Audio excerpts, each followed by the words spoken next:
Hello guys, for today's video guys ay gagawa tayo ng dumpling or wonton ang tawag nila dito sa Malaysia guys. So for today's video ay ito ang ating content guys, ay magbabalot ako ng aking dumpling. So samahan nyo ako guys habang kwento-kwento tayo ng konti. Alam nyo guys, itong video ko ito ay para pang reels ko lang sana. Eh hindi ko na malaya na humaba na pala itong video ko guys, dahil sa pagyayaw-yaw ko dito. Ayan, ganito lang magbalot guys, madali lang namang balutin. Ay ito palang ginawa ko guys para madalian, yung minced meat chicken at saka yung mixed vegetable, at meron na akong hinalo dito na garlic. Tatlong lang ng garlic guys, tapos white pepper,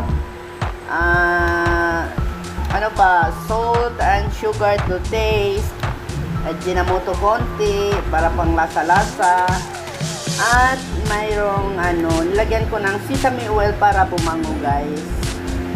Ayan, ganito lang. Simple lang ito guys. Di ko kasi napakita ko kanina kasi nagmamadali ako palagi. Aywan ko ba para ako inaabot palagi ng oras guys.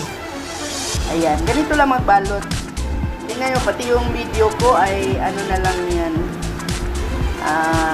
Nagtakilid na, na lang siya guys. Nagtakilid. Ayan, pasensya na kayo. Ayan, pakita ko lang guys kung paano ko binabalot. Hindi na ako pakita sa inyo guys kasi katapos ko lang kasi naligo. Ayan, kaya kamay na lang guys ay pakita ko sa inyo. So guys, samahan nyo ako guys, magbabalo tayo nito. Pagkatapos nito guys ay i-steam ko. Pwede naman dito i-steam, pwede rin i-fried, pero mas maganda i-steam muna ninyo guys. Alam nyo kasi sa patok ito sa negosyo guys, yung gustong magnegosyo nito. Kasi ito ang negosyo ng ng mother-in-law ko dito, yung may restaurant dito na Alice Restaurant. Kasi minsan guys, noon kasi ay naging chef cook din ako guys sa kanya. Pero panandalian lang guys, ilang buwan lang. Kasi yung chef cook niya umuwi doon sa Pilipinas. At ako muna ang pumalit ilang buwan. Ayun, nagluluto ako ng mga, mga simple-simple lang, yung mga fried lang, fried rice, nag-fried noodles, at ito guys, isa din ito guys, na natutunan ko doon, kasi, nagdidegosyo sila ng ganito, pinoprosin nila, gawa sila ng marami, tapos ini-steam, tapos, pinoprosin nila guys sa freezer. Tapos maraming nag-o-order. Yan, lagay lang dyan. Ayan, pinipake lang, pinapacking lang ganyan. Packing? Baking kasi tawag nila guys. Ayan, ganun lang guys. Ayan. Yan lang. Tapos pagpuno na yan, yun, pagkatapos na ini-steam ha guys, tapos nilalagay dyan. Tapos pinapalamig, pinaprosin, nilalagay sa sa freezer para mag-frozen siya. Ayan. Yan, natutunan ko guys. Kasi dati guys, hindi pa ako nagtrabaho doon sa kanya. Marami na akong ginagawa dito. Nagninegosyo na ako, nagnegosyo ako ng damit, meron akong stall doon o unit doon sa palengke dito. 5 years ako nagnegosyo guys, hanggang sa pag Sunday, bumababa kami sa Sunday market. Ayan, nagbibenta ng mga damit. Tapos nung nagsawa na ako 5 years guys, wala nangyari sa buhay ko, ganun-ganun pa rin. Bininta ko yung unit ko, pati yung lahat ng mga items guys. At nagnegosyo ako ng pagkain. Ayun, pagkain na naman yung negosyo ko. Kaya marunong ako magluto ng mga chicken rice, yung mga chicken biryani. Tapos naranasan ko dito guys, nag-catering ako. Kung may nagpapakater sa akin, ayan. Nagluluto din ako guys. Pinta ko noon kasi wala namang may cellphone, yung mga cellphone na ordinaryo lang. Wala pa kasi, hindi pa kasi ako hindi pa ako nag-vlog, hindi pa ako nag-video, hindi pa ako nag-FB, hindi pa ako marunong lahat, guys. Ignorante pa ako noon. Siguro meron na, kasi naalala ko na year 2005 ay parang nag-start na yata itong mga media social. Kaya lang wala pa akong alam diyan, guys. Ignorante pa ako. Marami na akong naranasan dito, guys, sa Sandakan. Kung anong mga negosyo na pinapasok ko. Kaya lang hindi yata ako umasinso. Siguro hindi ko talaga na maging mayaman, guys. Hanggang ganito na lang po ako. Yung katamtaman lang.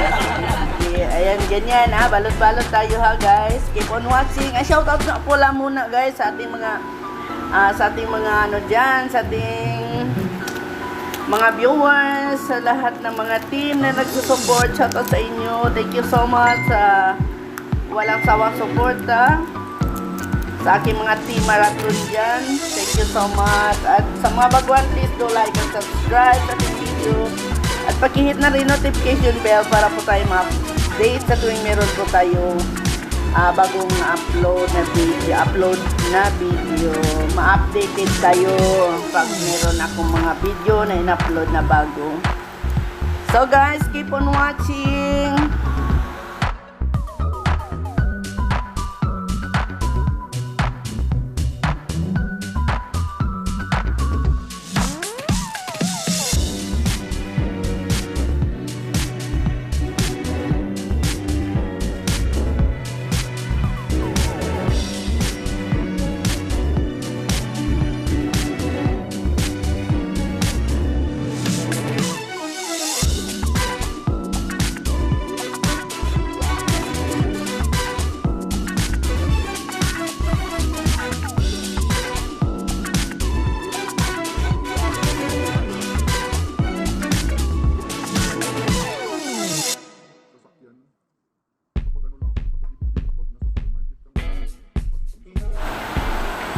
Ayan, guys, marami akong nagawa. Hindi umabot ng 40 ringgit yung aking guys, yung pinamili ko nito. Kasi yung men's chicken, yung giniling na manok is hindi naman umabot ng 1 kilo yan, guys. 800 kilogram. At saka isang balot ng mixed vegetable. At ang aking pastry, guys, ang aking pambalot ng dumpling ko, hindi naman umabot ng 10 ringgit. So ang nagasto ko dito, guys, siguro ay hindi umabot ng 40 ringgit, guys. Ayan, marami na akong nagawa. Ayan, pwede ko itong i-frozen lang. At pag gusto naming kumain, pwede kong i-steam ulit or pwede kong i-fried. Ganun.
pinainit ko na yung aking rice cooker guys, ay steam na natin dito guys. So guys, ito ang aking first product guys, finished product guys. Yan. Pag mag-steam tayo nito guys, lagyan natin ng konting tubig. Ayan. Soya sauce, white pepper, at saka sesame oil guys, para hindi dumikit yung ating dumpling. Madali nating kunin pag luto na siya. Kasi pag hindi natin lagyan ng tubig guys, ay dumidikit yan at nabubutas yan guys, yung puwet mo. Ayan, ganito lang kasimple guys. At tapos, lagay natin dyan sa yung aking pangpak.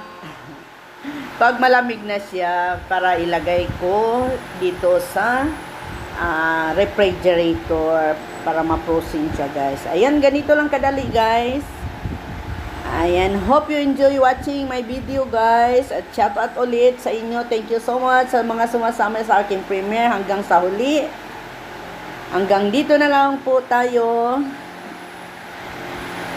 See you on my next video guys. Bye bye.